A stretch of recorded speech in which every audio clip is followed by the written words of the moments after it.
My name is Samantha Richards, and at 34, I never imagined my 5-year anniversary would end with me dropping a bombshell on my husband, Jackson. We were supposed to be celebrating our love story, not dealing with his mother, Sylvia's smug face, as he announced a double celebration today. Mom's moving in with us. The room went silent as Sylvia turned to me with that familiar, condescending smile. "You'll adjust, I always do," she smirked, looking straight at me, but her grin disappeared when I smiled back. Pulled out a document from my purse and said, before I share what happened next, "Let me know where you're watching from in the comments. Don't forget to hit that like button and subscribe to hear more stories about standing up for yourself. Trust me, you'll want to hear how this ends. I've always been the type of woman who plans ahead. It's probably why I excelled as an architectural designer, creating spaces where every detail matters. That attention to detail extended to my personal life too. I had a 5-year plan, a 10-year plan, and dreams that stretched far beyond that. Meeting Jackson wasn't in any of those plans, but sometimes life gives you something better than what you imagined. We met at a charity gala 7 years ago. I was there representing my firm, which had donated design services for a community center. Jackson was there supporting his friend's organization. He approached me at the bar with a genuine compliment about a point I'd made during my brief speech. Not about my appearance or my dress. That alone made him stand out. "Most people don't understand how architecture affects our psychological well-being," he said, extending his hand. "Jackson Thomas, I found your perspective fascinating." Our conversation flowed effortlessly from the impact of public spaces on community development to our favorite coffee shops in the city. By the end of the night, we'd exchanged numbers and made plans for dinner the following week. Our relationship progressed naturally. Jackson was thoughtful, communicative, and seemed to value my independence as much as his own. He was a high school history teacher who coached basketball after school, passionate about shaping young minds. I loved how he would get animated discussing historical events or his students' breakthroughs. We both worked hard, but made time for each other. Within a year, we were discussing marriage. That's when I first met Sylvia Thomas. Initially, she seemed pleasant, a retired nurse with an active social life and volunteer schedule. She welcomed me with a warm hug and homemade dinner at her place, asking thoughtful questions about my work and background. But there was something beneath the surface, a subtle possessiveness over Jackson that I noticed but dismissed. "Jackson has always been my special boy," she said multiple times that night, each time squeezing his arm or straightening his collar like he was still a child. "He takes such good care of me, since his father passed." The warning signs appeared gradually after our engagement. Sylvia began dropping by our apartment unannounced, always with some excuse about being in the neighborhood or having baked too many cookies to eat alone. She'd inspect our space with a critical eye, running her finger along shelves, checking for dust, or rearranging items in our kitchen to be more efficient. "Jackson likes his coffee mugs arranged by size," she'd say, reorganizing our cabinet. "I've always done it this way for him." When I gently mentioned that Jackson had never expressed such preferences to me, she'd smile tightly and say, "Well, dear, there are some things only a mother knows." After we married and bought our house, Sylvia's behavior intensified. She had opinions about our furniture arrangement, our garden choices, and especially my cooking. Nothing was ever quite right. Jackson would give me apologetic glances, but rarely stubborn. "That's just how Mom is," he'd say after she left. "She means well." I tried to establish some boundaries without causing conflict. I suggested we set specific days for family dinners rather than impromptu visits. I asked Jackson to give me advance notice when his mother was coming over. He agreed to these reasonable requests, but often forgot or got guilt by Sylvia into changing plans. She sounded lonely. He'd explain, "What was I supposed to do?" Despite these challenges, we built a good life together. We both advanced in our careers, traveled when we could, and talked about starting a family someday. Our 5th anniversary was approaching, and I wanted to make it special. I planned an intimate gathering at our home with close friends and family, catered by Jackson's favorite restaurant. I spent weeks coordinating details, wanting everything to be perfect. What Jackson didn't know was that I had been working on another project simultaneously, one that I hoped would strengthen our marriage, but could also serve as my safety net if needed. The increasing tension with Sylvia and Jackson's reluctance to address it had planted seeds of concern. I loved my husband deeply, but I was beginning to question whether he could ever truly prioritize our marriage over his mother's demands. The day of our anniversary party arrived. The house looked beautiful with subtle decorations that reflected our journey together, photos from our travels, the mentors from significant moments, and flowers in the colors of our wedding as guests began to arrive. I felt a mixture of excitement and nervous anticipation. This night would mark a turning point in our marriage, one way or another. What I didn't expect was that Jackson had his own surprise planned, one that would change everything. Our anniversary party was in full swing by 7:00. The spring evening was perfect, warm enough for guests to spill onto our back deck, but cool enough for comfort. String lights twinkled overhead, casting a soft glow on the 30 or so friends and family members who had come to celebrate with us. The catering staff moved efficiently through the crowd with trays of appetizers and champagne flutes. The playlist I'd carefully curated provided a pleasant backdrop to the hum of conversation. I was in the kitchen checking on the anniversary cake when I felt Jackson's arms wrap around my waist from behind. He smelled faintly of cologne and the scotch his brother had brought as a gift. "Have I told you how beautiful you look tonight?" he whispered against my ear. I turned in his arms, smoothing the front of his navy button-down. "Only twice, but I don't mind hearing it again." "You've outdone yourself with this party, Sam. Everything is perfect." I smiled, feeling a flutter of anticipation about my own surprise. I wanted tonight to be special. "It is," he assured me, taking my hand. "Come on, I think it's time for a toast." We rejoined our guests in the living room where Jackson's brother Kyle had already distributed champagne. Jackson led me to the center of the room and raised his glass. The chatter died down as everyone turned their attention to us.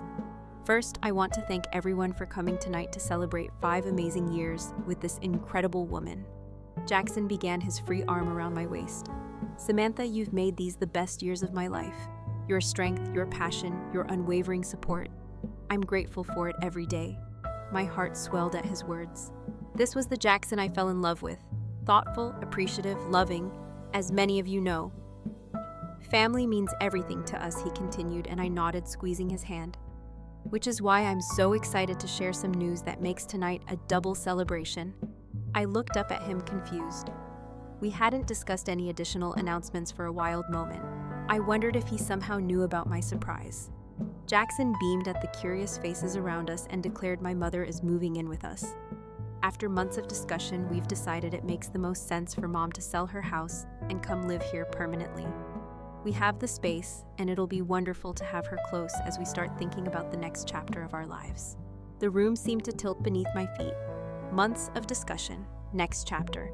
This was the first I'd heard of any of it. I maintained my smile through sheer force of will. But inset, I was reeling. I scanned the room and found Sylvia standing near the fireplace, practically glowing with triumph. When our eyes met, she raised her glass in a small salute.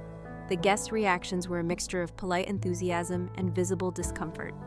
Some offered congratulations, while others shot questioning glances my way, clearly sensing this wasn't a joint announcement. "Wow, that's big news," my best friend Dana said carefully. "When is this happening? We're aiming for next month," Jackson replied confidently. "Mom's already accepted an offer on her house." Each word felt like another blow. I stood frozen beside my husband, my champagne glass clutched so tightly I feared it might shatter in my grasp. "Samantha has been so supportive," Jackson added, giving me a squeeze that felt more like a vice. "Haven't you, honey?" All eyes turned to me. I forced myself to nod, not trusting my voice. The moment was saved by Jackson's cousin announcing it was time for cake, and the crowd's attention shifted as guests moved toward the dining room. Sylvia approached us, her designer pantsuit immaculate as always. "Isn't this wonderful?" she gushed, patting Jackson's cheek. "It's like things are coming full circle. Now I can help around the house while Samantha focuses on her career." I felt my cheeks burn at the implication that I wasn't managing our home properly. Plus, she continued, lowering her voice conspiratorially. "I'll be right here when grandchildren come along. Heaven knows you'll need the help with your work schedule." Before I could respond, she turned to me with that familiar, condescending smile. "You'll adjust, dear. I always do," she said, her eyes holding mine in silent challenge. In that moment, I flashed back to a conversation Jackson and I had just 3 months earlier. We'd been discussing our future plans over dinner when I'd broached the subject of his mother.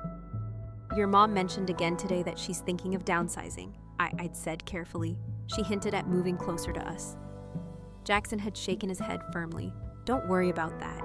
Mom talks about moving every few years, but never does anything about it. She's too attached to her house and her friends. Besides, I wouldn't want her living with us. That would be too much."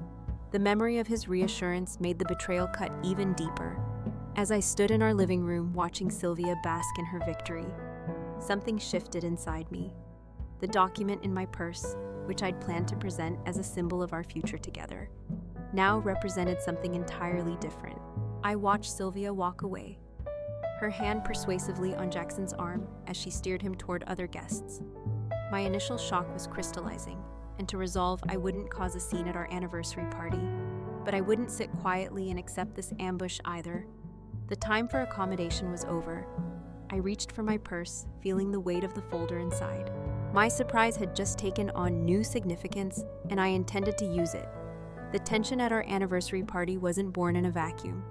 The friction between Sylvia and me had been building for years, escalating from minor irritations to significant boundary violations that threatened the foundation of my marriage. 6 months after Jackson and I got married, I came home from work one day to find our living room completely rearranged. The sofa faced a different wall. The coffee table had been moved, and our reading chair was now positioned by the window. I stood in the doorway, disoriented in my own home. Surprised Sylvia emerged from the kitchen, wiping her hands on a dish towel. I let myself in with the spare key Jackson gave me. Doesn't the room flow better now? It was so closed off before I struggled to keep my voice even. Sylvia, I appreciate your effort, but we had the furniture arranged that way for a reason. The previous layout worked better for how we used the space. Her smile dimmed slightly. We'll give this a try. Jackson always trusted my eye for design when he was growing up. You two can always move it back if you really don't like it, she added, though her tone suggested she expected no such thing. When Jackson came home, he seemed pleased with the change.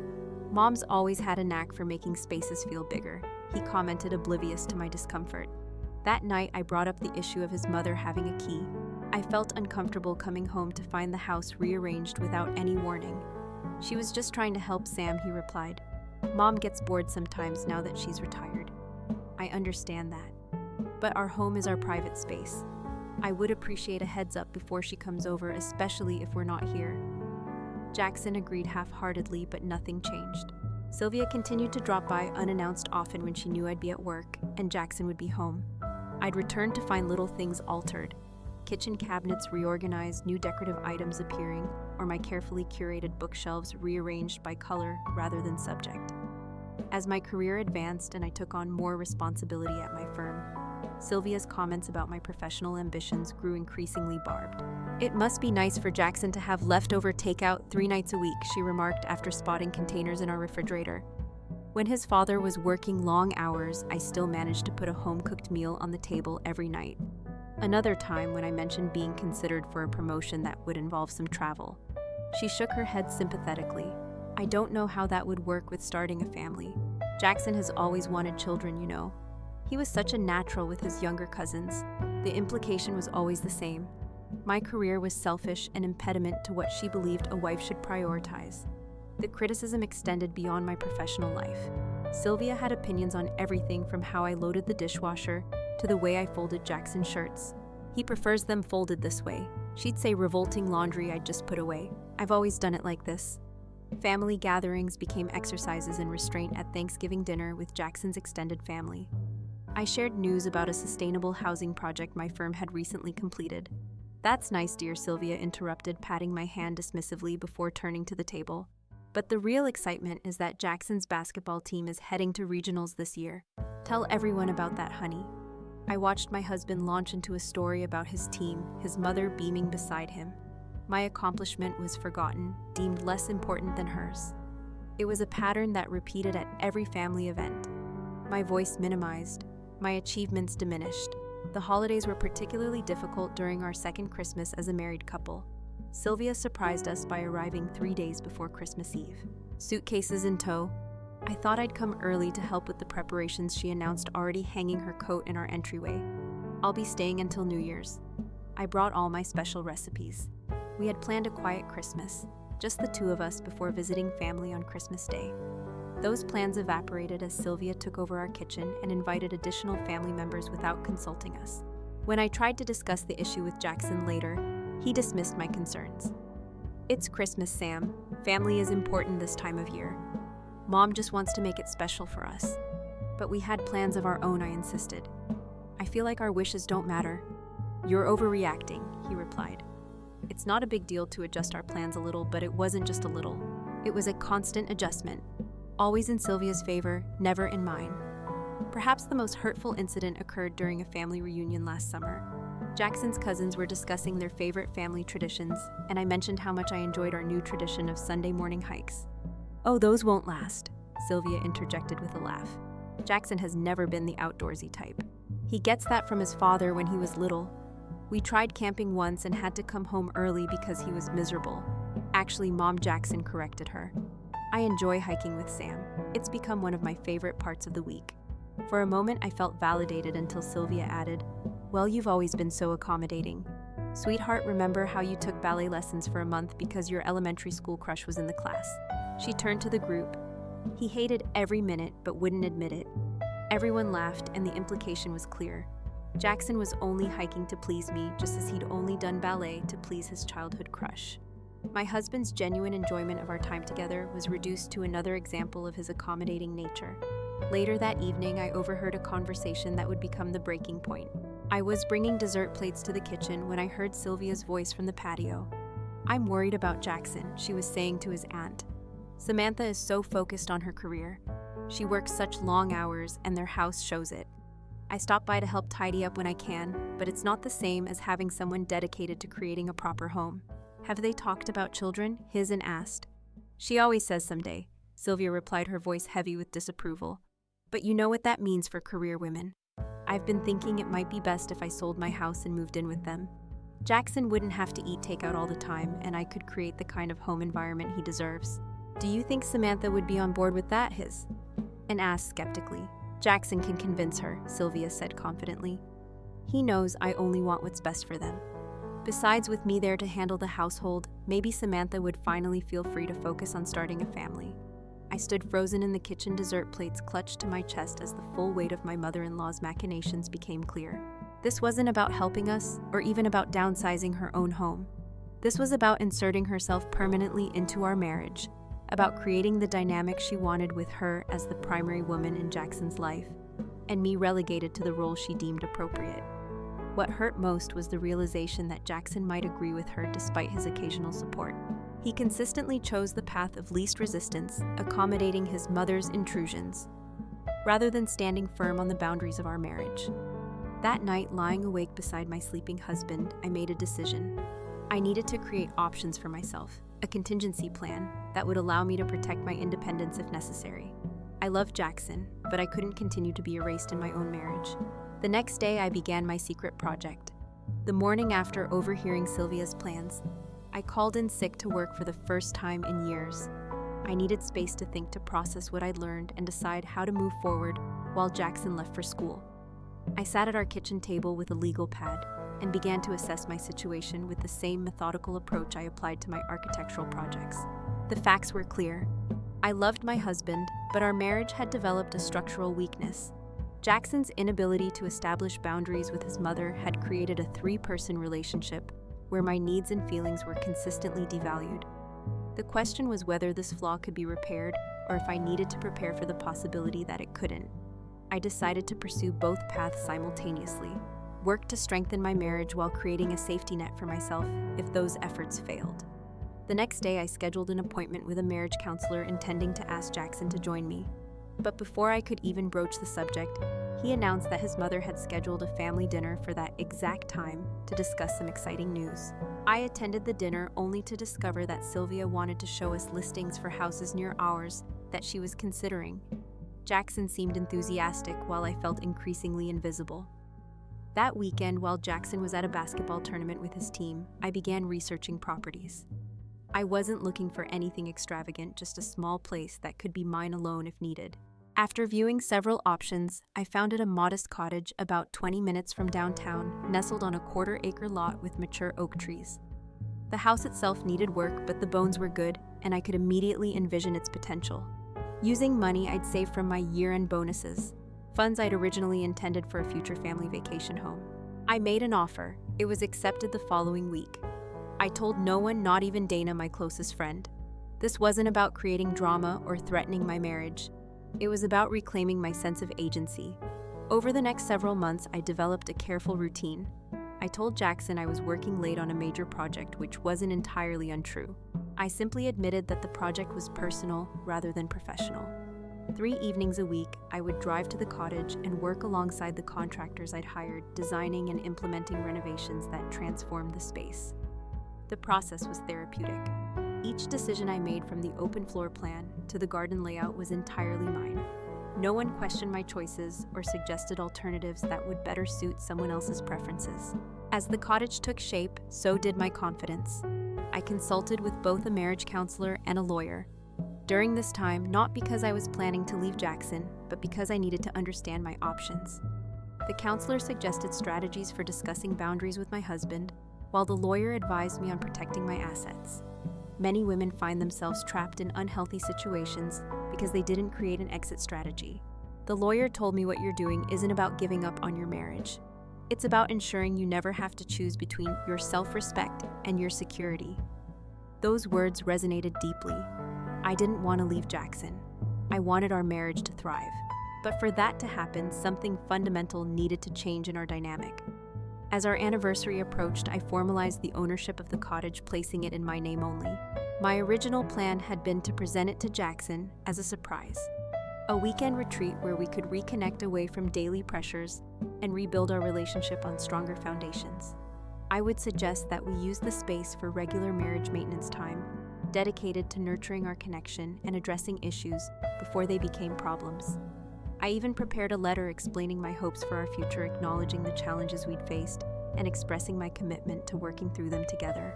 The cottage would be a symbol of new beginnings, of prioritizing our marriage above external influences.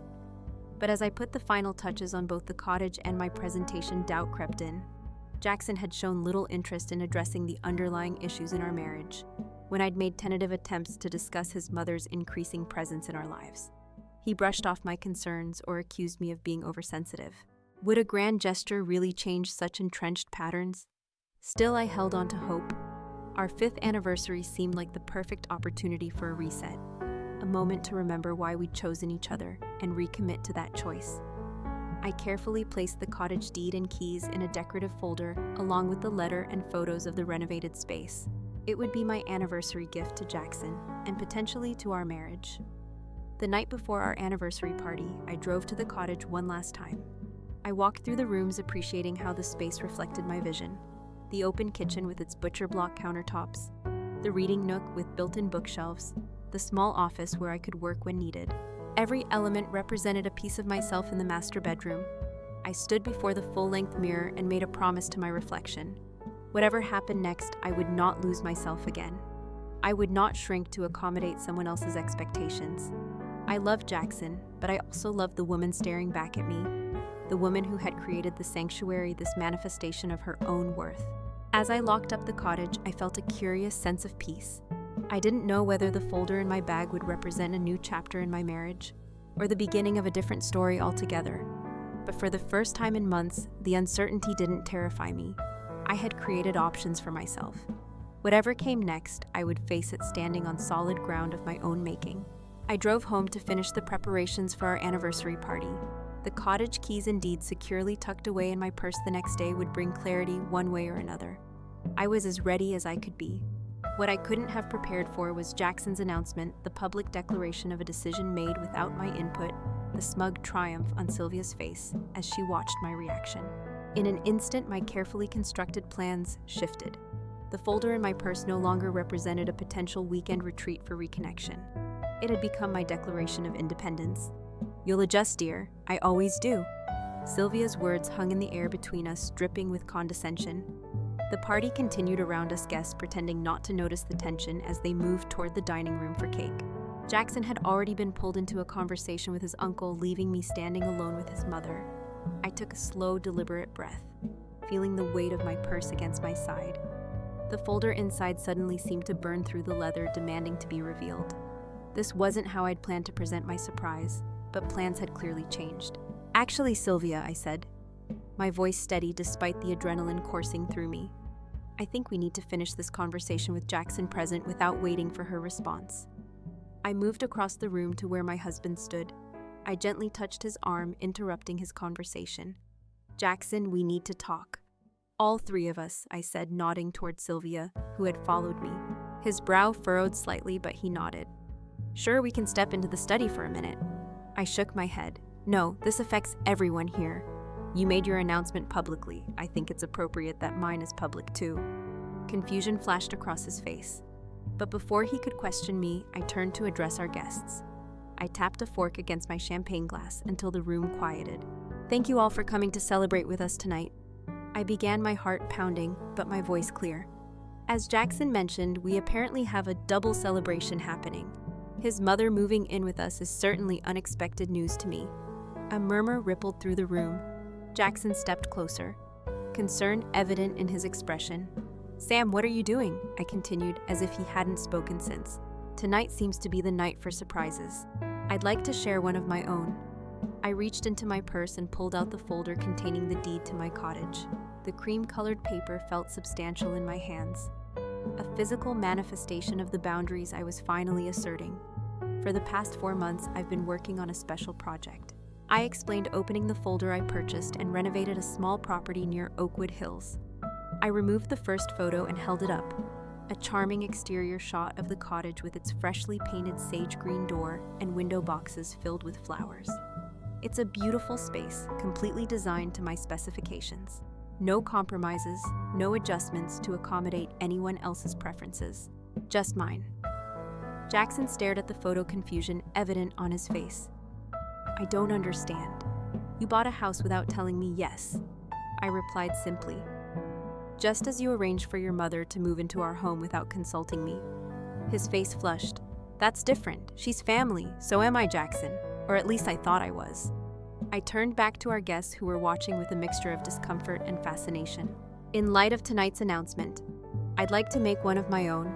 Sylvia is indeed welcome to move in with Jackson, and I'll be moving to my new place. The silence that followed was absolute. Sylvia's face had transformed from smug superiority to shocked disbelief. Jackson looked as though I'd physically struck him. You can't be serious, he finally managed. I've never been more serious about anything in my life. I replied, extracting the deed from the folder. This house is mine, not ours. Mine. I paid for it with my own savings, and it's titled solely in my name. I handed him the document, watching as he scanned it. Reality slowly sinking in. I don't understand, he repeated. Why would you do this if you were unhappy? Why didn't you say something? The question was so absurd that a small, incredulous laugh escaped me. I have been saying something, Jackson, for years. You just haven't been listening. Our guests began to drift toward the front door, murmuring awkward goodbyes. Within minutes, only close family remained. Jackson's brother Kyle and his wife Jackson's sister Megan, and of course Sylvia, who had recovered enough from her shock to find her voice. This is ridiculous, she declared, reaching for the deed in Jackson's hands.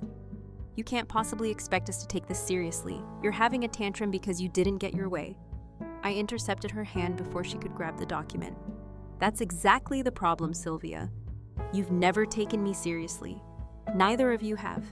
I looked pointedly at Jackson. Every boundary I've tried to establish has been dismissed as an overreaction or an inconvenience. Kyle cleared his throat uncomfortably. Maybe we should give you two some privacy to discuss this. No need, I said calmly. The party's over anyway. Thank you all for coming. It was a clear dismissal.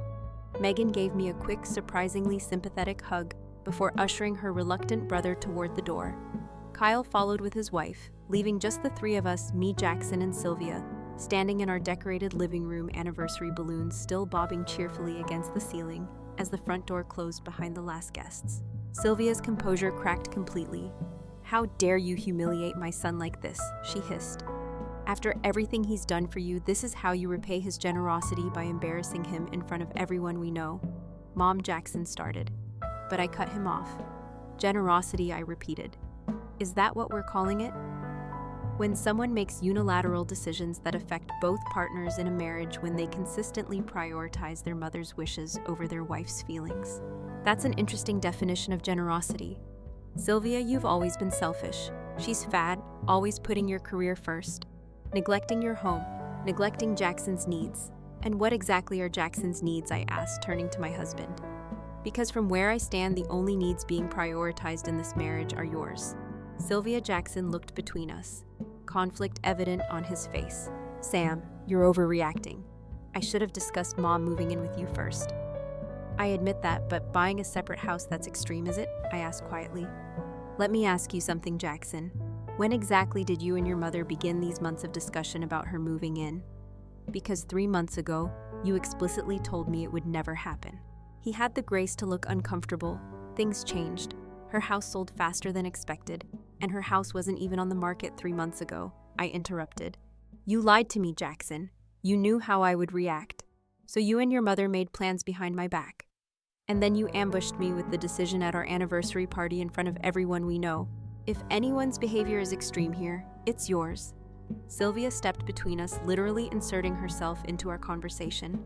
Jackson was just trying to spare your feelings. He knows how difficult you can be about these things. Stop speaking for my husband, I said firmly. That's part of the problem. You're constantly inserting yourself between us and he lets you. Don't talk to my mother that way. Jackson snapped. And there it is, I said softly. You'll defend her immediately. But where's that same defense when she undermines me?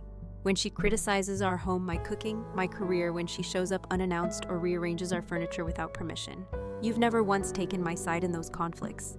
The truth of my words seemed to register, because Jackson's anger deflated slightly. That's not fair, Sam, isn't it? I picked up the photo of my cottage and looked at it, before returning my gaze to my husband. I bought this place because I needed something that was just mine. Something that couldn't be invaded or altered or criticized. I needed a space where I felt valued and respected, because I haven't felt that way in our marriage for a long time. So this is an ultimatum. He asked, either my mother doesn't move in or you leave. I shook my head. This isn't an ultimatum, Jackson. It's a boundary. I'm no longer willing to be the third wheel in my own marriage. You have a choice to make, but so do I.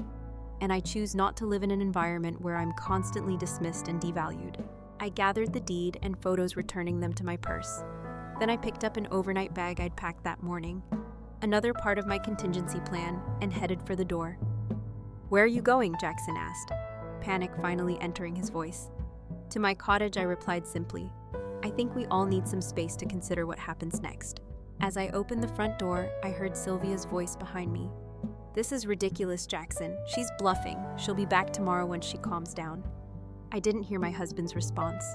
I closed the door behind me, walked to my car, and drove away from the home that had ceased to feel like mine long ago. The cottage welcomed me with quiet solitude. I dropped my overnight bag in the entryway and moved through the rooms, turning on lamps as I went. The soft lighting cast a warm glow over the spaces I had so carefully designed for the first time that evening. I felt like I could breathe properly. I kicked off my heels and curled up on the window seat in the living room, gazing out at the moonlit garden. My phone had been buzzing almost continuously since I left messages from Jackson, from Dana, from other friends who had witnessed the evening's drama. I wasn't ready to respond to any of them. Instead, I sat in the silence, allowing myself to feel the full weight of what had just happened. There was sadness, certainly grief for the marriage I had thought we had, and for the future we had planned together. But beneath the sadness was something unexpected: relief.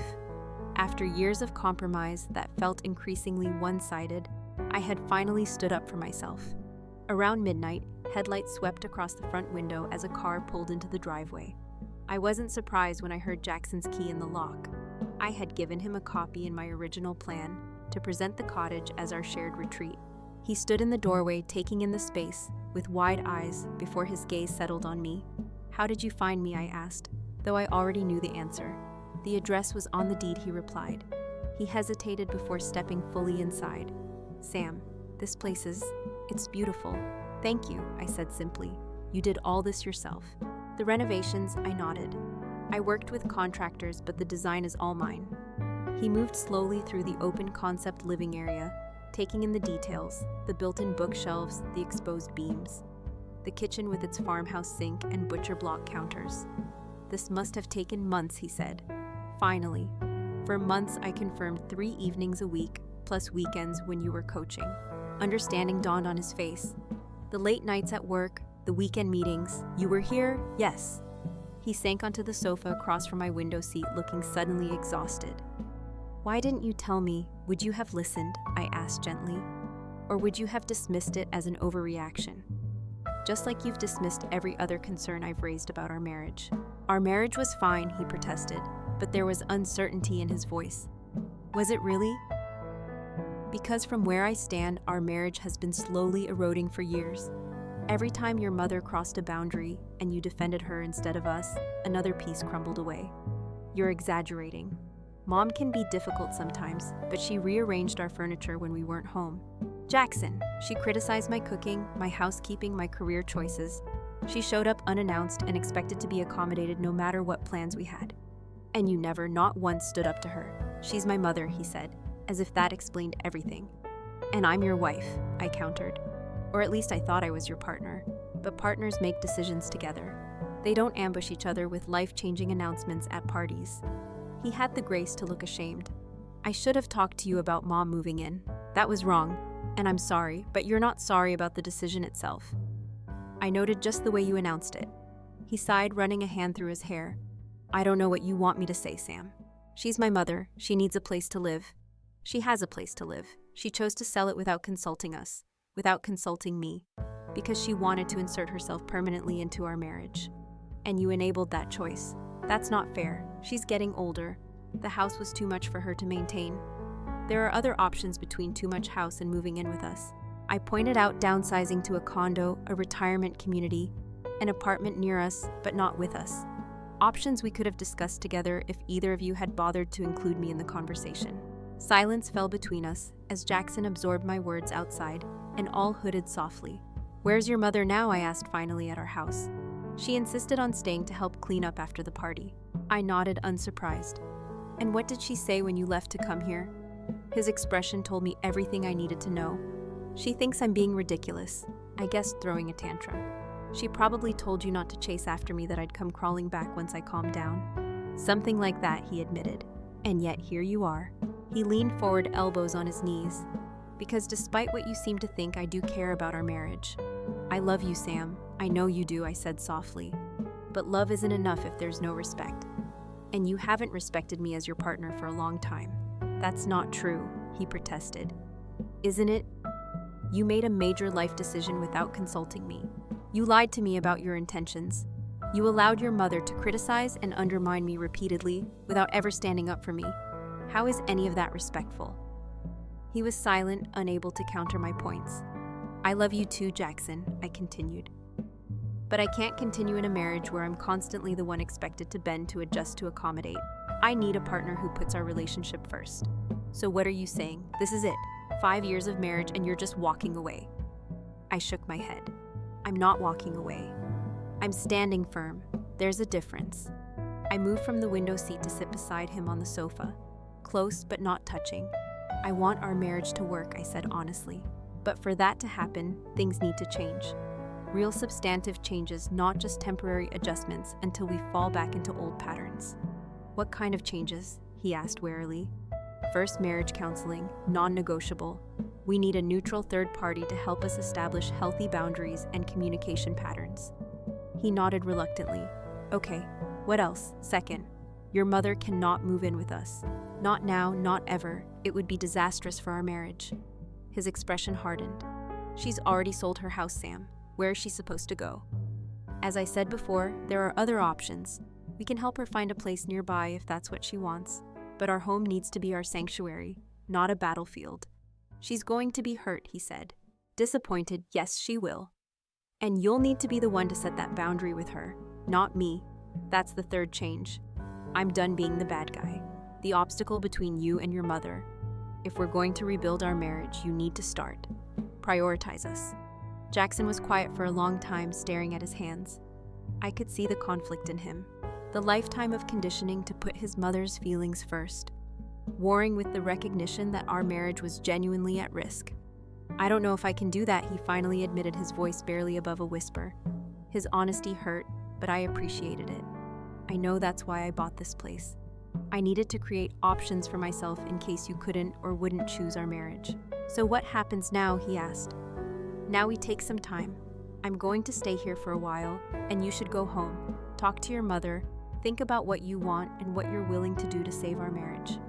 If you decide you want to try my first 2 condition stand counseling and your mother finding her own place. If those aren't acceptable to you, then we need to have a different conversation. And if I agree, will you come home? I shook my head. Not right away. I think we need the separation right now. Time to reset and reflect. But I would commit to the process to working through our issues with professional help. He nodded slowly, processing everything I'd said. Then he stood clearly preparing to leave. For what it's worth, he said, pausing at the door, I am sorry about tonight, the announcement. I knew you wouldn't be happy about Mom moving in, but I thought once it was settled you'd adjust. I didn't consider how disrespectful that was. Thank you for acknowledging that, I said. It's a start. After he left, I locked the door and returned to my window seat. The confrontation had been draining but necessary, for the first time in years. I'd expressed my needs clearly and set firm boundaries. Whether Jackson could respect those boundaries remained to be seen. But I had taken the first step toward reclaiming my voice and our relationship. As I prepared for bed in my new space, I felt a curious sense of peace. Whatever happened next, I knew I would be okay. I had created this sanctuary for myself, this tangible proof that I could stand on my own if needed. It wasn't the outcome I had hoped for when I purchased the cottage, but it had become something equally valuable, a foundation for my own strength and independence. I fell asleep that night, not knowing whether my marriage would survive, but certain that I would. Either way, 3 months passed like a slow turning page. I settled into life at the cottage, finding comfort in the quiet routine I established. Mornings began with coffee on the back porch, watching the sun filter through the oak trees. Evenings ended with books in the window seat or plans spread across my small home office desk. The solitude, once unimaginable, became a kind of healing. I threw myself into work during those months, earning praise for a sustained housing project that incorporated many of the design elements I tested in my own cottage. My boss noticed the renewed energy and focus I brought to the firm. Whatever's changed in your personal life, she commented during a project review. It seems to be fueling your creativity. This is some of your best work. The irony wasn't lost on me. By stepping away from a situation that had diminished me, I had reclaimed parts of myself that had been slowly eroding my confidence, my creative vision, my voice. Jackson and I maintained careful contact during our separation weekly coffee meetings in neutral locations, where we discussed practical matters and gradually deeper issues. The first few meetings were strained, filled with awkward silences and careful politeness. But as weeks passed, something shifted after my ultimatum. That night at the cottage, Jackson had returned home to find Sylvia rearranging our bedroom furniture to make space for her vanity. According to him, seeing her moving our personal items without permission, something she'd done countless times before, suddenly looked different through the lens of our conversation. I asked her to stop. He told me during our third coffee meeting. She acted like I was being ridiculous, said she was just trying to help. For the first time, I could see what you've been talking about all these years. That small recognition represented a significant breakthrough. It led to Jackson's reluctant but genuine agreement to try marriage counseling. We began sessions with Dr. Winters, a therapist specializing in family boundaries. In our first session, Jackson admitted, I've always taken the path of least resistance with my mother. It was easier to let Sam adjust than to challenge Mom's behavior. And how has that strategy worked for your marriage? Dr. Winters asked. Jackson looked at me, really looked at me, perhaps for the first time in years. It hasn't, he acknowledged. I've been avoiding short-term discomfort at the cost of long-term damage. Those counseling sessions became sacred space, the only place where we could safely unpack years of accumulated resentments and misunderstandings. We learned to recognize destructive patterns, to communicate needs without accusation, to listen without defensiveness. Progress with Sylvia came more slowly. Her initial reaction to our separation was predictably dramatic. Accusations, tears, health complaints that mysteriously intensify whenever Jackson mentioned boundaries. She refused to consider alternative living arrangements, insisting that moving in with us had been the plan all along. She's using the same tactics that have always worked before, I pointed out during a counseling session, emotional manipulation to get what she wants. I see that now, Jackson admitted. But what am I supposed to do? She's already sold her house. Dr. Winters helped Jackson craft a compassionate but firm response. He would help his mother find suitable housing, but she would not be moving in with us. Period. Sylvia's resistance was formidable. She cycled through guilt, anger, martyrdom, and even attempts to recruit other family members to her cause. Jackson wavered at times, the lifetime habit of accommodating his mother difficult to break. But when she showed up at our house unannounced one Sunday with a moving truck and boxes claiming she'd misunderstood the timeline, he finally stood firm. This isn't happening, Mom, he told her. I found 3 excellent options for senior living communities near us. You're welcome to visit anytime, but you cannot live here.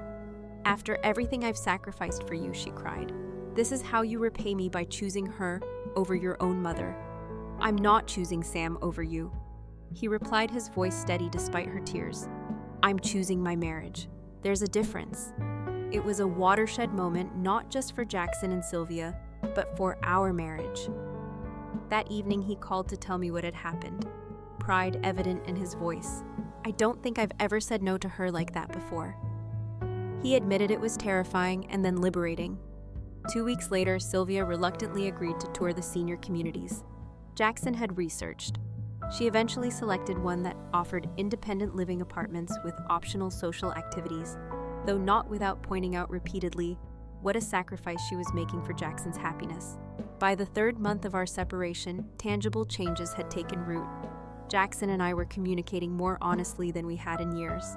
Sylvia had moved into her new apartment, still manipulative, but with less direct access to our daily lives. The cottage had served its purpose as a sanctuary during the storm, but I found myself increasingly ready to consider next steps. On the day of Sylvia's move to the senior community, Jackson came to the cottage. I invited him in for the first time since our confrontation 3 months earlier. It's done, he said, accepting the cup of coffee I offered. Mom settled in her new place. She's already joined the community garden club and met a neighbor who plays bridge. How does it feel? I asked. He considered the question carefully. Complicated, guilty, relieved, proud, sad, all at once. But mostly I feel like I can breathe again, like I finally started acting like an adult in my relationship with her. We sat in companionable silence, sipping our coffee. The afternoon sun cast long shadows across the living room floor. I've been thinking, Jackson said finally, about our future. I nodded, encouraging him to continue. These past months have been the hardest of my life, he admitted, but also clarifying. I've realized how much I took you for granted, how I expected you to accommodate everyone else's needs while ignoring your own. I don't want to be that husband anymore. I've done a lot of thinking too, I said, about what I need from our marriage, and what I'm willing to give about whether we can rebuild what's been broken. And what have you concluded? He asked, vulnerability evident in his expression. That I miss you. I said simply, not the dynamic we had before. That wasn't healthy for either of us. But I miss my partner, the man I fell in love with. I think he's finding his way back. Jackson reached across the table and took my hand. I'd like to come home, he said softly. If you're ready, I squeezed his hand but didn't immediately agree. I think we need to be careful about next steps. We've made progress, but these patterns were years in the making. They won't be resolved in 3 months. What do you suggest? A gradual transition. We continue counseling. You stay over here. Sometimes I stay at the house. Sometimes. We date each other again. Rebuild trust before we fully reunite. He nodded, understanding the wisdom and taking things slowly. And the cottage, I looked around at the space I'd created, the sanctuary that had sheltered me during one of the most difficult periods of my life. I'm keeping it, I said firmly. Not as an escape hatch, but as a reminder of my independence. Maybe someday it becomes a rental property or a weekend retreat for both of us. But for now, it remains mine. To his credit, Jackson didn't argue. That seems fair. You've created something beautiful here, something that's entirely yours. I wouldn't want you to give that up. We spent that afternoon talking, really talking about our hopes for the future, the lessons we learned during our separation, the boundaries we needed to maintain going forward. It wasn't a magical reconciliation, but it felt like the beginning of something authentic and mutual. 2 weeks later, we celebrated our anniversary again. Not the grand party of 3 months ago, but a quiet dinner for 2 at our favorite restaurant. No audience, no performances, no surprises, just us. To new beginnings, Jackson toasted, raising his glass to mine, and hard-earned wisdom.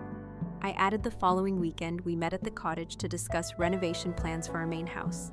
Jackson had suggested creating a dedicated office space for me there, acknowledging my need for a professional sanctuary within our shared home.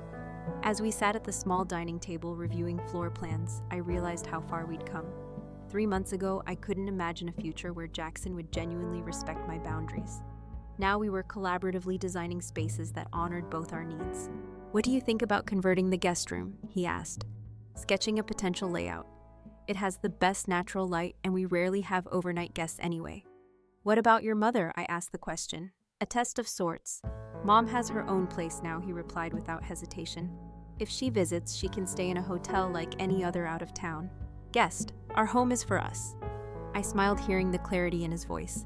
We still had work to do, boundaries to reinforce, patterns to rewire. But in that moment, I felt something I hadn't experienced in years. Hope not. The desperate hope that things might someday change, but the grounded hope that comes from witnessing change already in progress.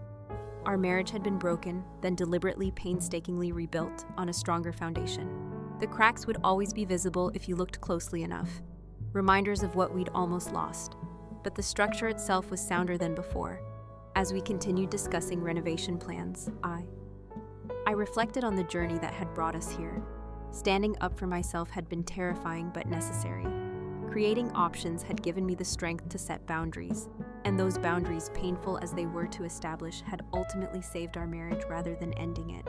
It wasn't a fairy tale ending. Those don't exist in real life, but it was something better. An authentic relationship between two imperfect people committed to growing together rather than apart. Have you ever had to set difficult boundaries in your relationships? What gave you the courage to finally stand up for yourself? I'd love to hear your stories in the comments below. If this resonated with you, please hit the like button and subscribe to hear more real-life experiences. Sharing these stories helps us all remember that we're not alone in our struggles. Thank you for listening to mine. And remember, sometimes the bravest thing you can do in a relationship is simply to say, "This isn't working for me anymore."